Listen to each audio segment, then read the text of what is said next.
Hi, my name is Dan Mace, and yesterday, the 21st of March 2020, I tested positive for the COVID-19 virus in Cape Town, South Africa. I would like to sit here today and share my story, my symptoms, and insights I have gained for the purpose of scientific research and in hope to help save lives. Firstly, this is the letter that you get. There we go. After you go in for the swab test.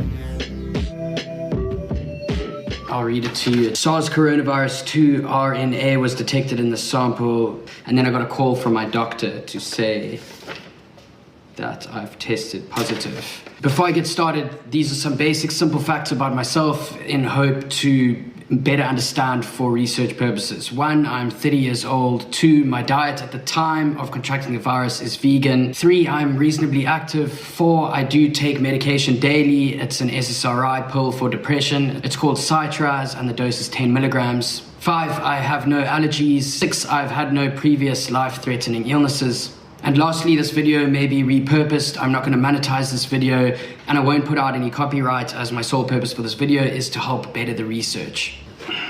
Okay, this story begins about a month ago. It was on the morning of the 19th of February in my apartment in Los Angeles. I woke up with extreme fatigue. I couldn't understand why, but every single time I tried to get out of bed, as soon as I stood up, I just felt completely faint.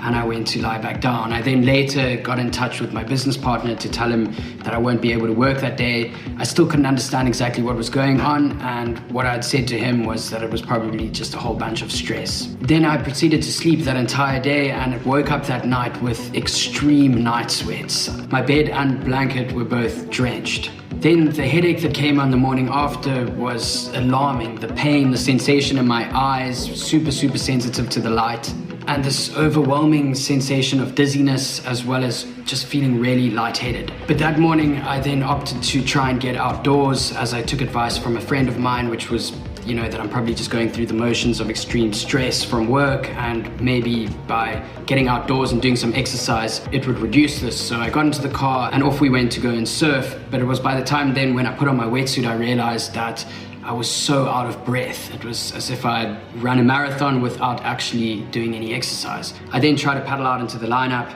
but after failing to do so, I realized that whatever I was feeling was just not caused from stress, as I'd never experienced anything like this before. That night again, the 20th of February, I woke up with intense night sweats, possibly worse than the night before. I took to my computer and I wrote in all the symptoms that I was feeling, but nothing yet came up about the coronavirus. The only symptoms released then were that you would have muscle pain and a croaky throat. But however, I was highly panicky and really knew that something was not right. That night I couldn't really sleep, and I did a whole bunch of research really trying to figure out what was wrong with me. What I hadn't yet realized is I'd completely lost my sense of smell and taste. I just hadn't had an appetite in those 3 days, so I wasn't yet fully aware of it. On the morning of day 4, February the 23rd, I woke up and my heart was racing. My heart was it was beating so hard in my chest. My head was spinning, my eyes were super sensitive to light, and my ears were highly sensitive to sound.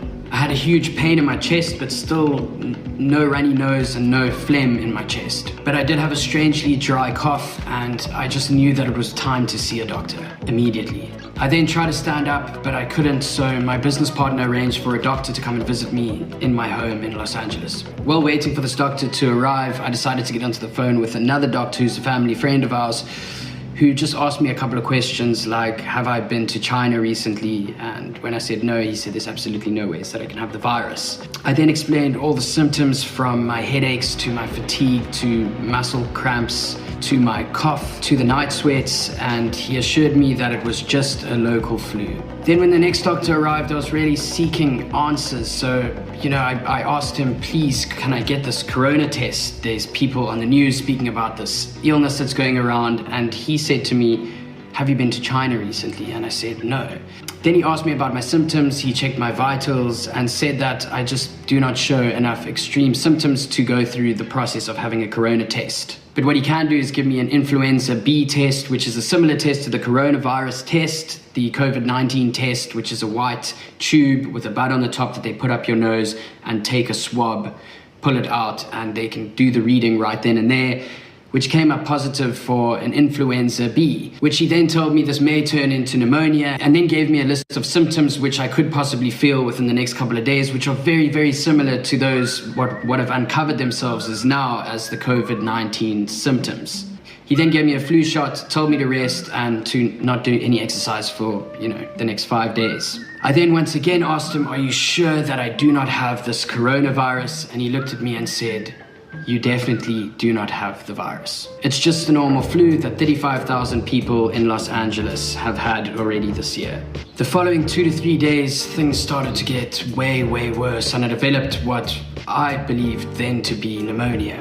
It took a large amount of energy just to get a deep breath of air, and I've never felt anything more intense than that sensation in my entire life. At the time, I was having this internal debate with myself because I had seen a medical professional and spoken to another that had assured me that everything was going to be okay. Now that I look back at it, I was really downplaying these symptoms. And then finally on March 1st, 2020, I woke up and I started feeling oddly normal. I made myself a cup of coffee, I sat down at my desk and I started working like I would have any other day. And then it was when I made myself breakfast that I realized I had absolutely no taste and no smell, and that I hadn't had these two senses since the day that I became ill. And then since I'd been assured and reassured by doctors that I don't have any corona symptoms and I was feeling better, I just returned to life as normal, making videos, being active. I celebrated my 30th birthday on the 7th of March with friends. We went snowboarding and surfing in the same day, doing activities, and I felt completely normal. It was then on the 10th of March 2020, I boarded an Emirates flight from Los Angeles, from LAX, that flew its way to Dubai, and from Dubai to Cape Town. My reason for doing this trip was to celebrate my wedding in South Africa the following week. Now, what's super important to note here is on landing in Cape Town, they screened every single passenger that was on board. I got screened. It's a little temperature dial that they put up against your forehead. They read your temperature, and if you show symptoms, they make you stay. If not, they let you pass. They screened me and they let me pass. I then went home, I saw my family, I saw my parents. I went on a weekend away with really close friends of mine to my bachelor's, where we were all in very close proximity. Together we then attended a big music festival in Cape Town on the Sunday. But on the Monday, I still hadn't got my sense of taste or smell back. Then it was on Tuesday, the 17th of March, where other patients that have tested positive for the COVID-19 virus came out saying that they have no sense of taste or smell. This all of a sudden immediately urged me to go and get tested. Now, in South Africa, we are really fortunate to have an incredible testing facility. It's super simple to get tested. You just have to get a note from your doctor. You go down to the PathCare facility, you hand in your document, and they give you a swab, and it takes about 2 to 3 days for you to get your results. And that takes us to the 21st of March 2020, the day that I was supposed to get married, where obviously our wedding was postponed, and for the best reasons possible. But on that afternoon, my doctor phoned me and told me that I've tested positive, and I got these forms. Now, I have absolutely no idea what this all means. I have not shown any symptoms since being ill in the States, other than, of course, the loss of taste and smell, which is really shit, by the way. Did I indeed get the virus when I was in the States? If so, I just truly hope that I was past the infectious stage by the time I got on a plane and decided to fly back to South Africa. But there were 18 days between the time that I was feeling ill and recovered and got onto the plane to get onto South African soil. There are just so many unanswered questions right now, and I'm in no way a medical professional. I'm just hoping that my story can somehow help others out there. And in the meantime, I am in isolation in my house in Cape Town for the next 14 days with Gabby and with Joey. Come say hi. Just come say hi. Joey! Hello, guys. We are sending you all love, and I'll keep you posted with my symptoms moving forwards. But, like I said, hopefully it's all in the past. I am isolated in my house and will do my best to make creative videos while I'm sitting here. I'm sure that it's going to drive me insane. 14 days, wow. Other than that, don't forget, you're awesome, brew, and stay safe.